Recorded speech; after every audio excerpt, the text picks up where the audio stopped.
நீ நான் காதல் சீரியல்ல ஸோ இப்போ என்ன நடந்துக்கிட்டு இருக்கு, என்ன டாபிக் போய்கிட்டு இருக்கு அப்படிங்கிறத பார்க்கலாம்.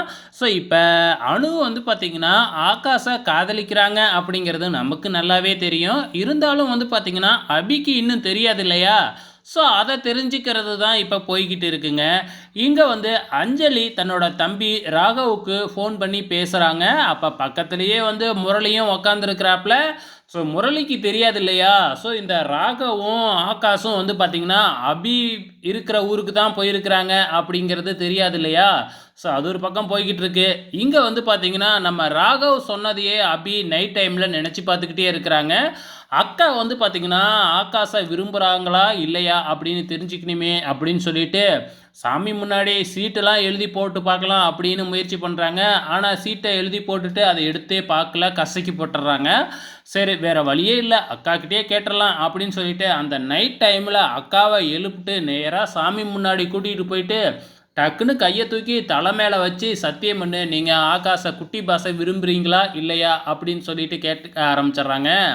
அணு வந்து சத்தியம் பண்ணவே இல்லை. கையை எடுத்ததுக்கு அப்புறம் தான் நான் சத்தியமெல்லாம் பண்ண முடியாது, ஆனால் நான் வந்து பார்த்திங்கன்னா ஆகாஷை விரும்பலை அப்படிங்கிற மாதிரி வந்து பார்த்திங்கன்னா சொல்லிட்டு அழுவ ஆரம்பிச்சிடுறாங்க. அப்போவே அபிக்கு நல்லா புரிஞ்சிருது. அப்போ அக்கா வந்து குட்டி பாஸை விரும்புகிறாங்க அப்படிங்கிறது அபிக்கு நல்லா புரிஞ்சிருது. மறுநாள் காலையில் நம்ம ஹீரோவை வர வச்சு நம்ம ஹீரோயின் விஷயத்தை சொல்லாமல் வள வள வளன்னு என்னென்னத்தையோ பேசி வெறுப்பேற்றிக்கிட்டே இருக்கிறாங்க. நம்ம ஹீரோ எப்படியாச்சும் கோவப்படுவார்னு தான் அபி எதிர்பார்க்குறாங்க. ஆனால் ஹீரோ வந்து பார்த்திங்கன்னா கோவப்படாமல் ரொம்பவுமே அமைதியாகவே கேட்டுக்கிட்டு தான் இருக்கிறாங்க. ஃபைனலாக அபியும் வந்து சொல்லிடுறாங்க, இந்த மாதிரி வந்து அக்கா என் மேலே சத்தியம் பண்ணலை, இருந்தாலும் காதலையும் ஒத்துக்க மாட்டேங்கிறாங்க, பொதுவாக தான் காதலை வர வைக்கணும் அப்படின்னு சொல்கிறாங்க.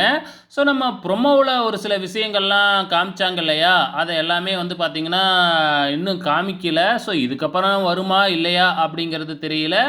இங்கே வீட்டில் ஒரு பிரச்சனை போய்கிட்டு இருக்கு. அபியோட வீட்டில் கடன் கொடுத்தாங்க இல்லையா, ஸோ அந்த துணிக்கடைக்காரரு வீட்டுக்கு அடியாட்களெல்லாம் அழைச்சிக்கிட்டு வந்து பணத்தை உடனே கொடுக்குறியா இல்லை வீட்டை காலி பண்ணுறியா அப்படின்னு சொல்லி பிரச்சனை பண்ணி வீட்டில் இருக்கிற தட்டுமுட்டு சாமானெல்லாம் தூக்கி வெளியே போட்டுக்கிட்டு இருக்கிறாங்க. அந்த நேரம் பார்த்து நம்ம ஹீரோ ஆகாஷ் தாத்தா பாட்டி எல்லாம் அங்கே வராங்க.